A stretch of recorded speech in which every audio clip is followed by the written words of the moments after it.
ओम श्री गणेशाय नमः। श्री शिव महापुराण रुद्र संहिता कुमारखंड 15वां अध्याय। इस अध्याय में हम जानेंगे गणेश तथा शिव गणों का भयंकर युद्ध, पार्वती द्वारा दो शक्तियों का प्राकट्य, शक्तियों का अद्भुत पराक्रम और शिव का कुपित होना।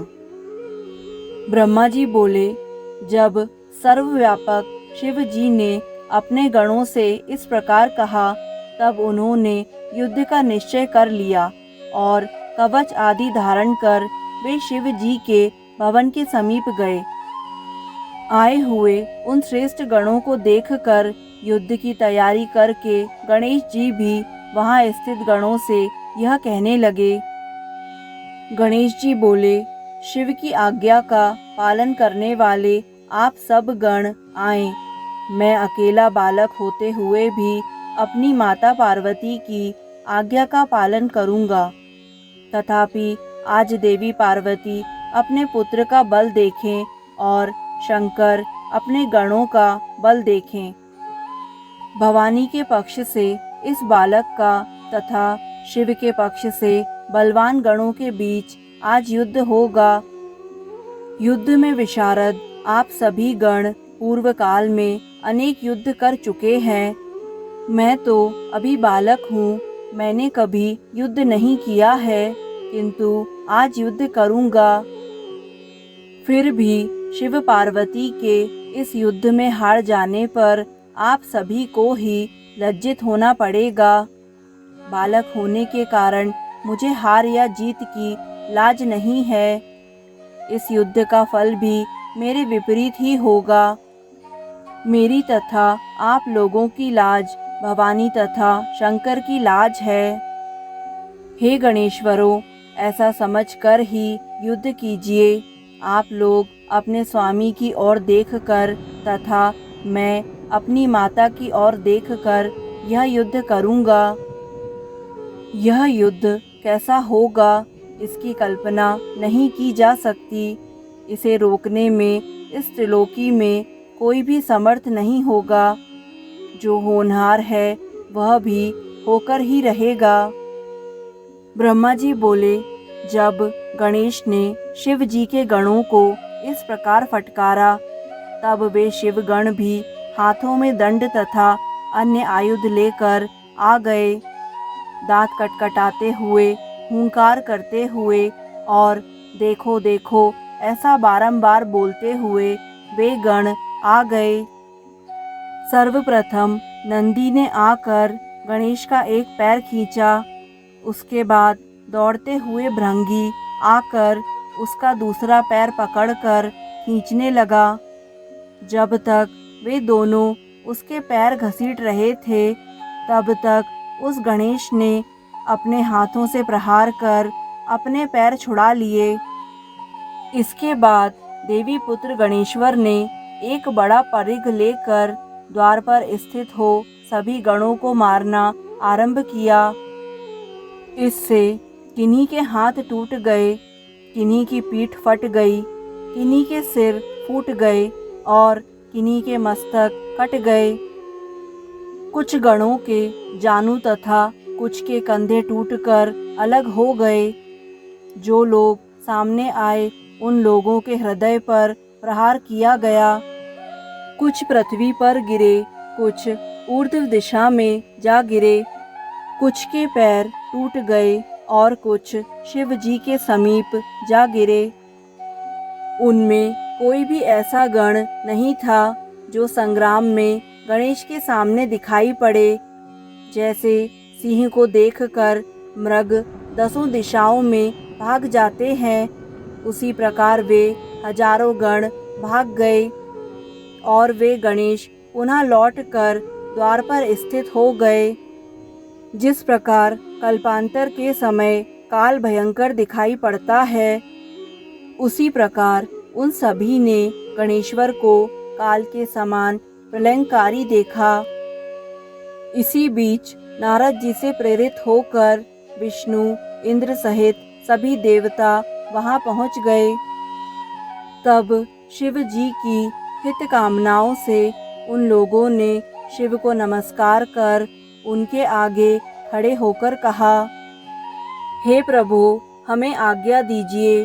आप परब्रह्म सर्वेश्वर हैं और हम सब आपके सेवक हैं। आप सृष्टि के कर्ता, भर्ता और संहर्ता परमेश्वर हैं। आप स्वयं निर्गुण होते हुए भी अपनी लीला से सत्व, रज तथा तम रूप हैं। हे प्रभु, आपने इस समय कौन सी लीला प्रारंभ की है, उसे हमें बताइए। ब्रह्मा जी बोले, हे मुनि श्रेष्ठ, उनका यह वचन सुनकर महेश्वर ने अपने घायल गणों की ओर देखकर उनसे सब कुछ कहा। इसके बाद हे मुनि सत्तम, पार्वती पति सर्वेश्वर शंकर हंसकर मुझ ब्रह्मा से कहने लगे। शिवजी बोले, हे ब्रह्मन, सुनिए, मेरे द्वार पर एक महाबली बालक हाथ में लाठी लिए हुए खड़ा है। वह सबको घर में जाने से रोकता है। वह भयंकर प्रहार करने वाला है। उसने मेरे पार्षदों को मार गिराया है और मेरे गणों को बलपूर्वक पराजित कर दिया है। हे ब्रह्मन, आप ही वहाँ जाएं और इस महाबली को प्रसन्न करें। हे ब्रह्मन, हे विधे, जैसी नीति हो वैसा व्यवहार करें। ब्रह्मा जी बोले, हे तात, शिव जी के इस वचन को सुनकर, विशेष बात को न जानकर, अज्ञान से मोहित हुआ मैं सभी ऋषियों के साथ उसके पास गया। वह महाबली गणेश मुझे आते हुए देखकर क्रोध करके मेरे सन्निकट आकर मेरी दाढ़ी उखाड़ने लगा। हे देव, क्षमा कीजिए, क्षमा कीजिए, मैं यहाँ युद्ध के लिए नहीं आया हूँ। मैं तो ब्राह्मण हूँ, मुझ पर कृपा कीजिए। मैं उपद्रव रहित हूँ तथा शांति करने वाला हूँ। अभी मैं ऐसा कह ही रहा था, तभी हे नारद, युवा के समान पराक्रमी महावीर उस बालक गणेश ने हाथ में परिघ ले लिया। तब उस महाबली गणेश को परिघ धारण किए हुए देखकर मैं शीघ्रता से भाग गया। मेरे साथ के लोग कहने लगे, यहाँ से भागो, भागो। इतने में ही उसने उन्हें परिघ से मारना प्रारंभ कर दिया, जिससे कुछ तो स्वयं गिर गए और कुछ को उसने मार गिराया। कुछ लोग उसी क्षण शिव जी के समीप जाकर पूर्ण रूप से उस वृत्तांत को शिव जी से कहने लगे। उन्हें वैसा देखकर और उस घटना को सुनकर लीला विशारद शिव जी को अपार क्रोध उत्पन्न हुआ। तब उन्होंने इंद्र आदि देवगणों, कार्तिकेय आदि प्रमुख गणों, भूतों, प्रेतों एवं पिशाचों को आज्ञा दी। शिव जी के द्वारा आदिष्ट वे लोग यथा योग्य हाथों में आयुध लिए हुए उस गण को मारने की इच्छा से सभी दिशाओं में गए और जिस जिसका जो विशेष अस्त्र था, उन अस्त्रों से बलपूर्वक बालक गणेश पर प्रहार करने लगे। उस समय चराचर सहित त्रिलोकी में हाहाकार मच गया और तीनों लोकों में रहने वाले सभी लोग अत्यंत संशय में पड़ गए। वे आश्चर्यचकित हो कहने लगे कि अभी ब्रह्मा की आयु समाप्त नहीं हुई है, तब इस ब्रह्मांड का नाश कैसे हो रहा है। निश्चय ही यह शिव की इच्छा है, जो अकाल में ही ऐसा हो रहा है। उस समय कार्तिकेय आदि जितने भी देवता थे, वे सभी वहां आए और उन सभी के शस्त्र व्यर्थ हो गए, जिसके कारण वे आश्चर्यचकित हो उठे। इसी बीच ज्ञानदायिनी देवी जगदम्बा उस संपूर्ण घटना को जानकर अपार क्रोध में भर गईं। हे मुनीश्वर, उस समय वहां पर उन देवी ने अपने गण की सब प्रकार की सहायता के लिए 2 शक्तियों का निर्माण किया। हे महामुनि, जिसमें एक प्रचंड रूप धारण कर काले पहाड़ की गुफा के समान मुख फैलाकर खड़ी हो गई और दूसरी बिजली के समान रूप धारण करने वाली, बहुत हाथों वाली तथा दुष्टों को दंड देने वाली भयंकर महादेवी थी। उन दोनों शक्तियों ने देवताओं के द्वारा छोड़े गए समस्त आयुध पकड़कर बड़ी शीघ्रता से अपने मुख में डाल लिए। उस समय किसी देवता का एक भी शस्त्र वहां नहीं दिखाई दे रहा था। केवल चारों ओर गणेश का परिघ ही दिखाई पड़ा। इस प्रकार उन दोनों ने वहां अत्यंत अद्भुत चरित्र किया। पूर्व समय में जिस प्रकार गिरिश्रेष्ठ मंदराचल ने क्षीर सागर का मंथन किया था, उसी प्रकार अकेले उस बालक ने समस्त दुस्तर देवसेना को मथ डाला। तब अकेले गणेश के द्वारा मारे पीटे गए इंद्र आदि देवगण तथा शिवगण व्याकुल हो गए। इसके बाद गणेश के प्रहार से व्याकुल हुए वे सभी एकत्रित होकर बारंबार श्वास छोड़ते हुए आपस में कहने लगे। देवगण बोले, अब क्या करना चाहिए और कहाँ जाना चाहिए? दसों दिशाओं का ज्ञान ही नहीं हो रहा है। यह बालक तो दाएं बाएं परिघ घुमा रहा है। ब्रह्मा जी बोले, हे नारद, उसी समय पुष्प चंदन हाथ में लिए हुए अप्सराएं तथा नारद आदि ऋषि जो इस महान युद्ध को देखने की लालसा वाले थे, वे सभी युद्ध देखने के लिए वहां आए। हे मुनि श्रेष्ठ, उस समय उनके द्वारा आकाश मार्ग भर गया।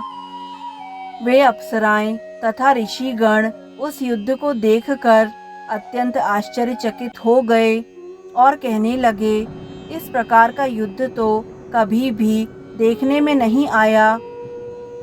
उस समय समुद्र सहित सारी पृथ्वी कांपने लगी तथा पर्वत गिरने लगे।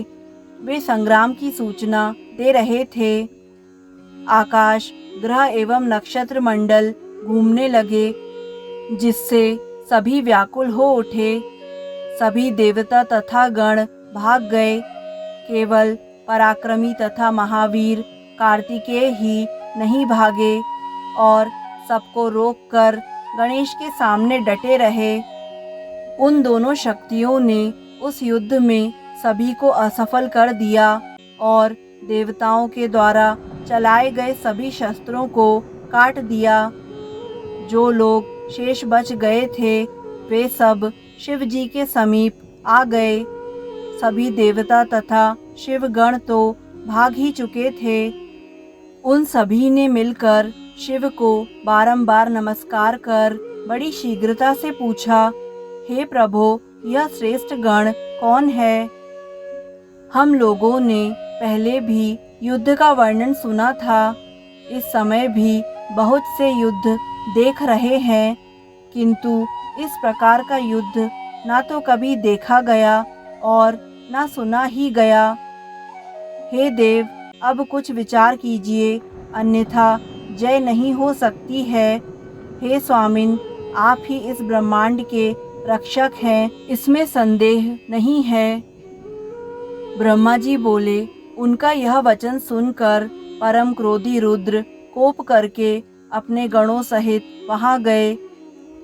तब देवगणों की सेना भी चक्रधारी विष्णु के साथ महान उत्सव करके शिव जी के पीछे पीछे गई। हे नारद, इसी बीच आपने देव देव महेश्वर को भक्ति पूर्वक हाथ जोड़कर नमस्कार करके कहा। नारद जी बोले, हे देव देव, हे महादेव, हे विभो, मेरा वचन सुनिए। आप सर्वत्र व्याप्त हैं, सबके स्वामी हैं तथा नानाविध लीलाओं को करने में प्रवीण हैं। आपने महालीला करके गणों के गर्व को दूर कर दिया। हे शंकर, आपने इनको बल देकर देवताओं के गर्व को भी नष्ट कर दिया। हे नाथ, हे शंभो, स्वतंत्र तथा सभी के गर्व को चूर करने वाले आपने इस भुवन में अपना अद्भुत बल दिखाया।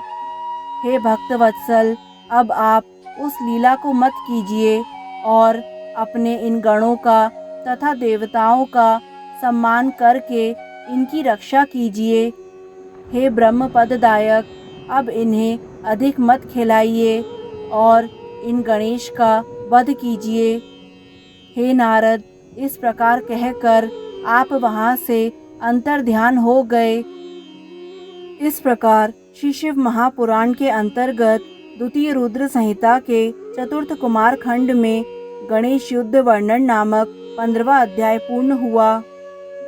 दोस्तों, आगे आने वाले सभी अध्यायों को निरंतर सुनने के लिए हमारे YouTube चैनल आध्यात्मिक कथाएं को लाइक करें, सब्सक्राइब करें और बेल आइकन पर प्रेस करें। धन्यवाद।